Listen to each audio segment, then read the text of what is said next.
లక్ష్మీనారాయణకు న్యాయస్థానం 14 రోజుల judicial remand విధించింది. కేసు దర్యాప్తులో భాగంగా 14 రోజులు కస్టడీకి ఇవ్వాలని ఈడీ పిటిషన్ వేసింది. దీనిపై కౌంటర్ దాఖలు చేయాలని నిందితులు లక్ష్మీనారాయణని కోర్టు ఆదేశించింది. కోర్టు ఆదేశాలతో లక్ష్మీనారాయణను చెంచల్గూడ జైలుకు తరలించారు. తదుపరి విచారణ కోర్టు రేపటికి వాయిదా వేసింది.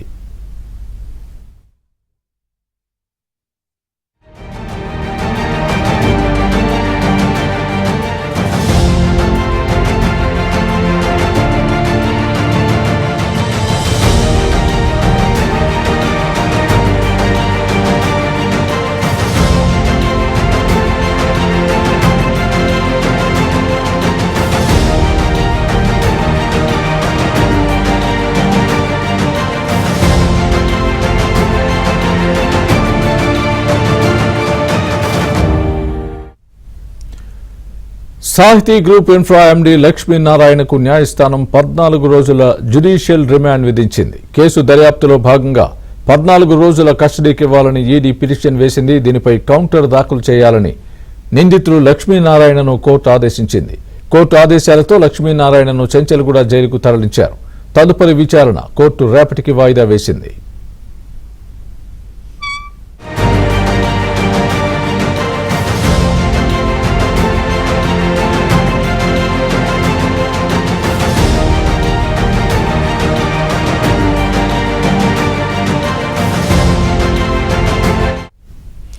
ఇదే అంశానికి సంబంధించి పూర్తి అప్డేట్ మా క్రైమ్ ప్రతినిధి ప్రవీణ్ లైవ్ లో చెప్తారు. ప్రవీణ్, చెప్పండి, ఏంటి సాహితీ గ్రూప్ లక్ష్మీనారాయణకు రిమాండ్ విధించినట్టుగా మనం చూస్తున్నాం. Breaking news, judicial remand. ఈలోగా విచారణ కూడా రేపు చేపట్టనున్నట్టుగా తెలుస్తోంది. మీ దగ్గర ఉన్న తాజా అప్డేట్ ఏంటి? ఏ సందర్భంలో ఆయన్ను ఈడీ విచారణకు అడుగుతోంది? పూర్తి అప్డేట్ ఇవ్వండి.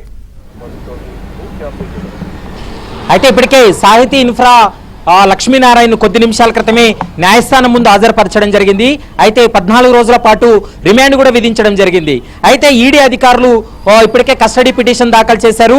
జ్యుడిషియల్ రిమాండ్ విధించిన తర్వాత వెంటనే తమ కస్టడీకి అందించాలంటూ కూడా ఇప్పటికే నాంపల్లి కోర్టులో పిటిషన్ దాఖలు చేయడంతో కౌంటర్ దాఖలు చేయడానికి తమకు సమయం కావాలంటూ కూడా లక్ష్మీనారాయణ తరపు న్యాయవాదులు కోరడంతో కౌంటర్ దాఖలు చేయాలంటూ కూడా ఇప్పటికే నాంపల్లి కోర్టు ఆదేశాలు ఇచ్చింది. రేపు ఉదయంలోగా కౌంటర్ దాఖలు చేయాలి. కౌంటర్ పైన వాదనల తర్వాత కస్టడీ పిటిషన్ కి సంబంధించి నాంపల్లి కోర్టు ఒక కీలక నిర్ణయం తీసుకునే అవకాశం అయితే కనపడుతుంది. మొత్తం 1500 కోట్ల రూపాయల వరకు కూడా సాహితీ ఇన్ఫ్రాటెక్ స్కామ్ కు పాల్పడింది. దీంతో ఈ 1500 కోట్ల వ్యవహారానికి సంబంధించి కూడా పూర్తి స్థాయిలో దర్యాప్తు చేయాల్సినటువంటి అవసరం ఉంటుంది. మరోవైపు మనీ లాండరింగ్ కు పాల్పడ్డారనేటువంటి అభియోగాల ఆరోపణలకు సంబంధించి కూడా పూర్తి స్థాయిలో దర్యాప్తు చేయాలనేది ప్రధానంగా ఈడీ భావిస్తుంది. మరొక 14 రోజుల పాటు 14 డేస్ పాటు తమ కస్టడీకి అందిస్తే అసలు వాస్తవాలు బయటపడతాయి కాబట్టి కస్టడీకి అనుమతించాలంటూ కూడా ప్రధానంగా ఈడీ అధికారులు నాంపల్లి కోర్టును కూడా కోరారు. రేపు 10:30 మరోసారి కస్టడీ పిటిషన్ పైన వాదనల తర్వాత ఎన్ని రోజుల పాటు కస్టడీకి అనుమతిస్తుందనేది మాత్రం ఒక క్లారిటీ వచ్చేటువంటి అవకాశం అయితే కనపడుతుంది. మరికొద్ది సేపట్లోనే నాంపల్లి కోర్టు నుండి చెంచల్గూడ జైలుకు తరలించేటువంటి అవకాశం ఉంటుంది. ఇప్పటికే 14 రోజుల పాటు ఇప్పటికే అతనికి రిమాండ్ విధించారు కాబట్టి పూర్తి స్థాయిలో దర్యాప్తు కొనసాగించడానికి మరొక 14 డేస్ కస్టడీకి అడిగారు. కస్టడీ పిటిషన్ కి సంబంధించి రేపు తీర్పు వెల్లడయ్యేటువంటి అవకాశం అయితే కనపడుతుంది. Swami right Praveen, thanks for the update.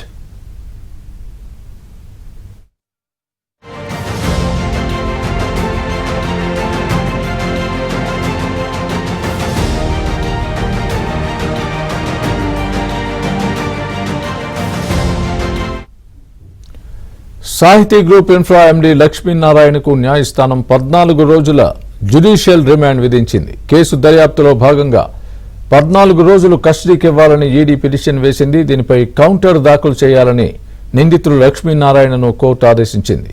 Court ఆదేశాలతో లక్ష్మీనారాయణను చెంచల్గూడ జైలుకు తరలించారు. తదుపరి విచారణను కోర్టు రేపటికి వాయిదా వేసింది.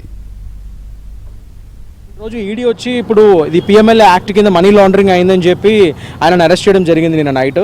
సరే ఓకే, పిఎంఎల్ఏ యాక్ట్ కింద మనీ లాండరింగ్ అయింది, ఆయన అరెస్ట్ చేశారు. దాని తగ్గట్టుగా వీళ్ళు మనీ ట్రైల్స్ని ఎస్టాబ్లిష్ చేయాలి. సో యాక్చువల్ జనరల్గా మా పిఎంఎల్ఏ యాక్ట్ ప్రకారం మనీ లాండరింగ్ అయిందంటే వాళ్ళు డైరెక్ట్గా చేయరు, ఎలాగో షెల్ కంపెనీస్ పెడతారు, బినామీల పేరు మీద ఉంటాయి. సో ఆ మనీ ట్రైల్ని క్లియర్గా వీళ్ళు ఎస్టాబ్లిష్ చేయగలగాలి. నాకున్న ఇన్ఫర్మేషన్ ప్రకారం మొన్నటి వరకు ఆయన ఈడీ పిలిచిన ఇన్వెస్టిగేషన్స్కి ఎంక్వైరీస్కి సరిగ్గా అటెండ్ కాలేదు ఆయన. సో దాని పరంగానే ఇప్పుడు అరెస్ట్ చేశారు ఆయనని. మరి త్వరగా అతన్ని పట్టుకొని ఇప్పుడు జ్యుడిషియల్ రిమాండ్లో పెట్టి దాని తర్వాత ఇన్వెస్టిగేషన్ తరోగా చేసి దాని తర్వాత నిజంగా మనీ ట్రైల్స్ ఎస్టాబ్లిష్ చేయగలిగి జరిగితే అప్పుడు ఆయన్ని కన్విక్ట్ చేయగలుగుతాము. రెడ్డి గారి ఆధ్వర్యంలో ఈ ప్రస్తుతానికి సీసీఎస్లో బాగానే జరుగుతుంది ఇది.